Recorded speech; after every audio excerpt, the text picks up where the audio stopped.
আর তুন বিড়াবাড়ি আন নাই আর তুন এখন থাকিবার মতো কোনো ব্যবস্থা নাই অনারা স্বরাষ্ট্রমন্ত্রীর কাছে আরা ইয়ান বেরিবানোর ব্যবস্থা চাই।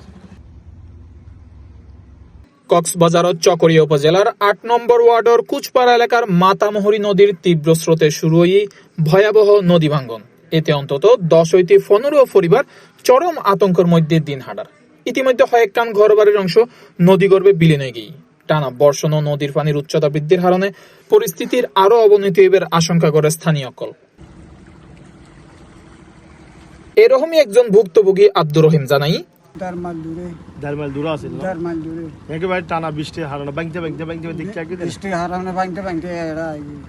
স্থানীয় এক নারী জানাই কোনো আর্থিক অনুদান বা ত্রাণ না চাই, তারা চাই স্থায়ী বেড়িবাঁধ বা ব্লক নির্মাণ।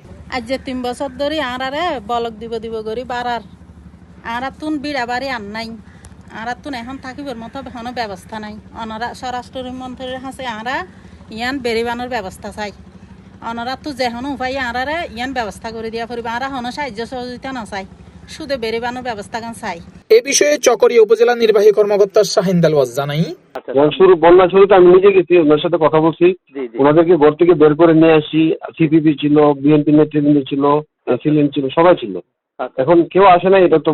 এবং আমি সবার আগে আমি যেহেতু গেছি এবং প্রথম দিন দ্বিতীয় দিনই ওইখানকার রহিম সাহেব ছিল বিএনপি সেক্রেটারি, ওনার এবং আমাদের পৌরসভার লোকজনের উপস্থিতিতে আমি নিজে ১২০ প্যাকেট খাবার এখানে বিতরণ করছি। এরপরে তো আরো অন্যান্য লোকজন যাচ্ছে, যারা যারা সমস্যা হচ্ছে আমরা পাঠাচ্ছি। আর এখানে এদের একটা দাওয়া হচ্ছে বেড়িবাঁধ, মানে বাঁধের একটা ব্লক, এটা ব্লক বেড়িবাঁধ যেটা এটা একটু নিচু হয়ে গেছে, বুঝছেন না? অনেক বছর ধরে রক্ষণাবেক্ষণ হয় না। পানি উন্নয়ন বোর্ডের সাথে আমরা কথা বলছি, ওরা তো বলছে করে দিবে দ্রুত, কিন্তু আমি বলছি পৌরসভা থেকে যদি সুযোগ থাকে আমরা এবং লোকজনের সাথে কথা বলছি। আমি কিন্তু অলরেডি অনেকগুলো বস্তা দিয়েছি আমাদের থেকে। আগামীতে যাতে বস্তা না দেওয়া লাগে, একটা নির্দিষ্ট পরিমাণ উচ্চতা আমরা করে দিব, যাতে ২-৩ ফিট মাটি ফেলে একেবারে পুরো ওই মাথা সংক্রান্ত যেদিকে ডাউন জায়গাটা আমরা করে দেবো ইনশাল্লাহ। আচ্ছা, ধন্যবাদ। C+ TV, Chittagong.